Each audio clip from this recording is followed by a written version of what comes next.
Canada's top banker warned a while ago our economic growth would be atrocious, and today evidence that prediction came true. Canada's GDP shrank at a 0.6% pace in the first quarter. That's the first contraction in nearly 4 years, worse than what economists expected.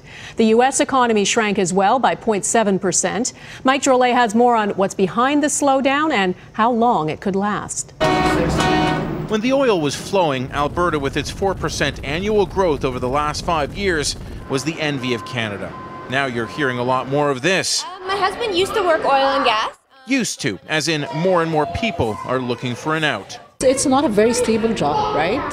Faith in the oil fields is on the decline, and so too is the economy. So much so that the new premier tried to put it in perspective as delicately as she could. We know that due to circumstances well beyond our control, that our economy is volatile one, and we may be struggling a bit. Struggling, yes. Headed to a full-on recession, likely. And what fueled Canada's economy after the 2008 recession is now dragging it down. Alberta will come very close to outright contracting this year, so being in recession, along with Newfoundland and Labrador. So the two of the biggest oil-producing provinces in Canada, where oil accounts for more than 20% of their GDP, could be in recession this year. So that's a big weight on Canada's economy.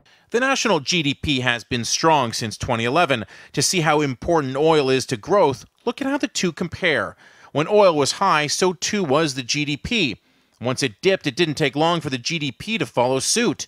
Still, this downturn surprised economists, although in March, Bank of Canada Governor Stephen Pallaz warned of darker days when he called first quarter growth atrocious. He sounds to have been right on the button with that comment now in hindsight, because it was just a horrible quarter for Canada's economy. Another horrible quarter, and we could see interest rates lowered. Still, it's oil that's so strongly tied to Canadian economic growth. One bit of good news, oil prices are starting to rise. Mike Drolet, Global News, Toronto.